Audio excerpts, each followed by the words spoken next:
यमुना की हालत जो आज है वो कोई एक दिन की वजह से नहीं है, यही बड़ा सवाल है। पिछले 2 दशक से यमुना लगातार प्रदूषित हो रही है और पिछले 2 दशक से ही यमुना की सफाई का अभियान भी चल रहा है। कुछ जानकारियां हम आपको देते हैं कि यमुना की सफाई को लेकर कैसे काम चल रहा था और उसके बाद क्या निकल रहा है यहां पर। तो 2018-19 की बात की जाए तो 5 करोड़ 90 लाख यानी तकरीबन 6 करोड़ रुपए खर्च किए गए। 2019-20 की बात करें तो यह आंकड़ा बहुत ज्यादा बढ़ जाता है। 42 करोड़ 70 लाख रुपए यमुना की सफाई पर खर्च किए गए हैं और 2020-21 की अगर बात की जाए तो यह आंकड़ा तकरीबन 4 गुना बढ़ जाता है। यमुना की सफाई पर 151 करोड़ 49 लाख रुपए खर्च कर दिए गए।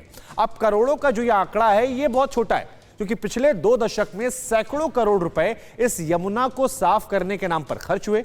लेकिन सवाल फिर वही है कि अगर आपने इतना पैसा खर्च किया तो वो गया कहां पर, पैसा दिखाई क्यों नहीं पड़ता। कोरोना महामारी के दौरान 151 करोड़ आपने खर्च किए और ये पैसे सरकारें डकार गई, यमुना में बहा दिया, भ्रष्टाचार की भेंट चढ़ गया। क्योंकि झाग वाला जहरीला पानी अगर है तो ये सवाल अब सरकारों से पूछा जाएगा। लेकिन इन सब के बीच में दिल्ली के लोगों को जहरीला यमुना पानी के चलते दिक्कत हो रही है और बहुत ज्यादा दिक्कत है। मगर दिल्ली सरकार यमुना की सफाई के बदले अपने ऊपर लग रहे आरोपों की सफाई दे रही है और पड़ोसी राज्यों को इस प्रदूषण के लिए जिम्मेदार ठहरा रही है। झाग नदी में तैर रही है। मैं आपको बता दूं कि ओखला बराज हमने कई बार यूपी सरकार को चिट्ठियां लिखकर कई सारी सुझाव, कई सारे सॉल्यूशंस भी बताए, लेकिन आज भी हर साल की तरह वही झाग की तस्वीरें यमुना नदी में नजर आ रही हैं। तो देखा आपने, ये सरकार की तरफ से जो राघव चड्ढा साहब ने जब आए तो उन्होंने कहा कि देखिए गलती हमारी थोड़ी ना जी, गलती तो अड़ोस पड़ोस वालों की है। खैर, छठ पर यमुना में स्नान कर रहे श्रद्धालुओं को भी नदी की गंदगी को लेकर बेहद नाराजगी है। उनका क्या सोचना है, उनका क्या कहना है, क्या तकलीफ है, वो हम आपको सुनवाते हैं इस बाइट के जरिए।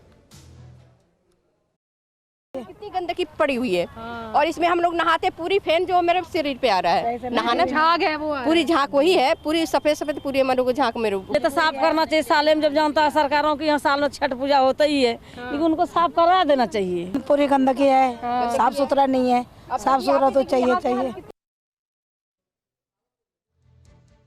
अब यमुना की आज जो हालत है, जैसा कि हम बार बार कह रहे हैं कि वो एक दिन में नहीं हुई है। पिछले 2 दशकों से यमुना प्रदूषित हो रही है, 2 दशकों से उनकी सफाई का अभियान भी चल रहा है। तो क्या कुछ सफाई हुई, कैसे उसे प्रदूषित किया गया, हम आपको बिग वॉल ग्राफिक्स जरिए दिखाते समझाते हैं। सवाल लेकिन यही बरकरार है, कौन जिम्मेदार है। 8 जनवरी 2021 को झाग रोकने के लिए 9 सूत्रीय योजना जो है उसे यहां पर रखा गया। यमुना क्लीनिंग प्रोजेक्ट के लिए 2074 करोड़ रुपए की बात कही गई, लेकिन नतीजा क्या निकला? शून्य अंडा, यानी कुछ भी नहीं हुआ। सफाई के लिए 200 करोड़ रुपए आवंटित किए गए बीते 3 सालों में, लेकिन फिर नतीजा क्या है?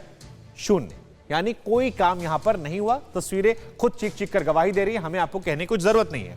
तो दिल्ली सरकार की तरफ से जो बातें की गई, जो काम किया गया, उसका नतीजा आखिर में शून्य निकल कर आ रहा है। लेकिन सरकार की तरफ से कहा जा रहा है कि देखिए हम दोषी नहीं है, दोषी पड़ोसी राज्य है जिनकी को हमने सुझाव दिए जो माने नहीं।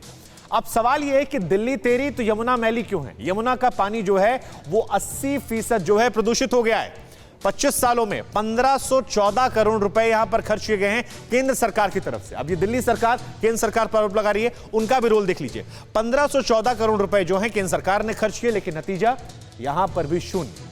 कोई यहां पर रिजल्ट इसका यमुना को लेकर नजर नहीं आ रहा है। और ये 1514 करोड़ रुपए बहुत बड़ी अमाउंट होती है, आप समझिए। और दोनों तरफ से दावे किए जा रहे हैं कि हमने भी खर्च किया, खूब पैसा लगा दिया, अपनी तरफ से कर दिया। हम भी चाहते हैं कि व्रतियां व्रत मनाएं, हम भी चाहते हैं घाट खुल जाए, लेकिन नतीजा क्या निकल रहा है? दिक्कत उन लोगों को हो रही है जिनकी आस्था है छठ में और इस महापर्व पर परेशानियां हो रही हैं। अड़ी सोमवार से शुक्रवार शाम 6 बजे सिर्फ TV9 भारतवर्ष पर।